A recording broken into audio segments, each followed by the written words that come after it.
Hello friends, welcome to Gowri சமையல். இன்னைக்கு நம்ம பச்சை மொச்சக்காய் காரக்குழம்பு பண்ண போகிறோம். நார்மலாக காரக்குழம்பு பண்ணியிருப்பீங்க, பச்சை மொச்சக்காய் போட்டு பண்ணி பாருங்க, ரொம்பவே டேஸ்டியாக இருக்கும். இது எப்படி பண்ணுறது பார்க்கறதுக்கு முன்னாடி நம்ம சேனல் ஃபஸ்ட் டைம் பார்த்தீங்கன்னா மறக்காமல் சப்ஸ்கிரைப் பண்ணிக்கோங்க, பக்கத்து பெல் ஐக்கான் கிளிக் பண்ணிக்கோங்க. வாங்க செய்யலாம். குழம்பு பண்ணுறதுக்கு முன்னாடி மொச்சக்காயை தோல்லாம் ரிமூவ் பண்ணிவிட்டு காயை மட்டும் நம்ம எடுத்துக்கலாம். ஃபர்ஸ்ட் மேலே கீழே உள்ள காம்பு பகுதியை ரிமூவ் பண்ணிக்கோங்க. காம்பு எடுக்கும் போதே 4 சேர்ந்து வந்துடும். சென்டர்ல ஓபன் பண்ணிக்கலாம். பாருங்க எவ்வளவு சூப்பரா நம்மளுக்கு மொச்சக்காய் தெரியுதுன்னு. எடுத்துக்கலாம். இதே மாதிரி மீதி உள்ள மொச்சக்காயில தோல் ரிமூவ் பண்ணிட்டு காயை மட்டும் எடுத்துக்கோங்க. இப்ப பாருங்க நான் செஞ்சிட்டேன். இது பாத்தீங்கன்னா 1/4 கிலோ பச்சை மொச்சக்காய் நான் எடுத்திருக்கேன். வாங்க செய்யலாம். பாத்திரத்துல பெரிய நெல்லிக்காய் சைஸ் புளி ஆட் பண்ணிருக்கேன். குழம்புக்குள்ள உப்பு ஆட் பண்ணிக்கலாம். புளி ஊறத்துக்கு கொஞ்சமா தண்ணி ஆட் பண்ணிக்கோங்க. இது நல்லா ஊறட்டும். காரக்குழம்புக்கு மொச்சக்காயை வேக வச்சுதான் செய்யணும். குக்கர்ல மொச்சக்காயை ஆட் பண்ணிருக்கேன். காய் வேகிறதுக்கு கொஞ்சமா தண்ணி ஆட் பண்ணிக்கோங்க. இதுல வேக வைக்கிறதுக்கு ஒரு தக்காளி பழம் கட் பண்ணிருக்கேன். ஒரு மீடியம் சைஸ் பெரிய வெங்காயம் பொடியா கட் பண்ணிருக்கேன். இதுல ஆட் பண்ணிக்கலாம். 1/4 டீஸ்பூன் மஞ்சள் சேர்த்துக்கலாம். நல்லா கலந்துக்கோங்க.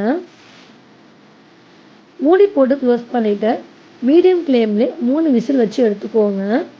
குழம்புல ஆட் பண்றதுக்கு 1/4 மூடி தேங்காயும் ஒரு 5 சின்ன வெங்காயம் தோல் நீக்கி இதுல ஆட் பண்ணிருக்கேன்.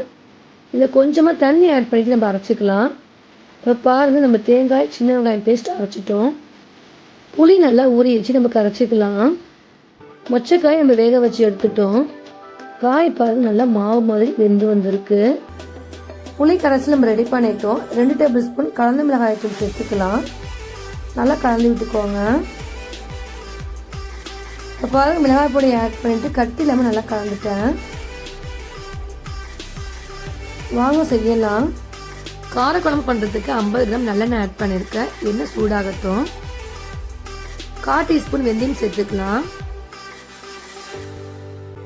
வெந்தயம் பொரிஞ்சிடுச்சு. 10 சின்ன வெங்காயம் சேர்த்துக்கலாம்.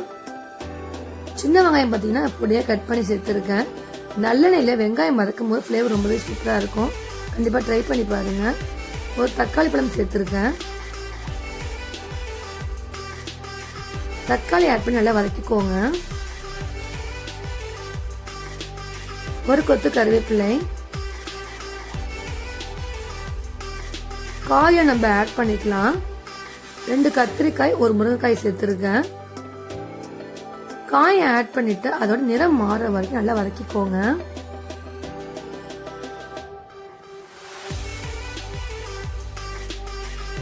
இப்போ பாருங்க, காயோட கலர் நல்லா சேஞ்ச் ஆயிடுச்சு. நம்ம கரைச்சி வச்சுன்னா புளி கரைச்சல இதில் ஆட் பண்ணிக்கலாம். நல்லா கலந்து விட்டுடலாம். அரைச்ச தேங்காய் வெங்காய பேஸ்ட் ஆட் பண்ணிக்கலாம். குழம்புக்குள்ள தண்ணி ஆட் பண்ணிட்டு நல்லா கலந்து விட்டுக்கோங்க.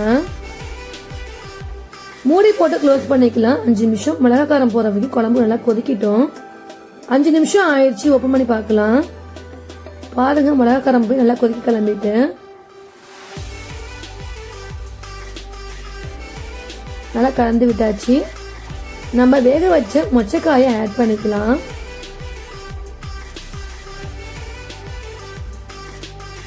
மறுபடியும் நல்லா கலந்து விட்டுக்கோங்க. மூடி போட்டு க்ளோஸ் பண்ணிக்கலாம். 5 நிமிஷம் நல்லா கொதிக்கிட்டோம். 5 நிமிஷம் ஆயிடுச்சு. ஓப்பன் பண்ணி பார்க்கலாம். பாருங்க, நம்மளுக்கு சூப்பரா சுட சுட பச்சை மொச்சக்காய் காரக்குழம்பு ரெடி பண்ணிட்டோம். எப்படி வந்திருக்குன்னு பாருங்க. நம்ம ஸ்டவ் ஆஃப் பண்ணிக்கலாம். பச்சை மொச்சக்காய் காரக்குழம்பு நம்ம ரெடி பண்ணிட்டோம். இதில் பார்த்தீங்கன்னா முருங்கைக்காய் கத்திரிக்காய் யூஸ் பண்ணியிருக்கேன். ரொம்பவே டேஸ்டியாக இருக்கும். நார்மலாக நீங்கள் காரக்குழம்பு பண்ணியிருப்பீங்க, பச்சை மொச்சக்காயை வச்சு பண்ணி பாருங்க, உங்களுக்கு ரொம்பவே பிடிக்கும். என்னோட வீடியோ பிடிச்சிருந்துச்சுன்னா லைக் பண்ணுங்க, ஷேர் பண்ணுங்க, சப்ஸ்கிரைப் பண்ணுங்க, கூட பெல் ஐக்கான் கிளிக் பண்ணுங்க. மறக்காம செஞ்சு பாருங்க, கமெண்ட்ல சொல்லுங்க. நாளைக்கு வேற ரெசிபி பார்க்கலாம். தேங்க்ஸ் ஃபார் வாட்சிங்.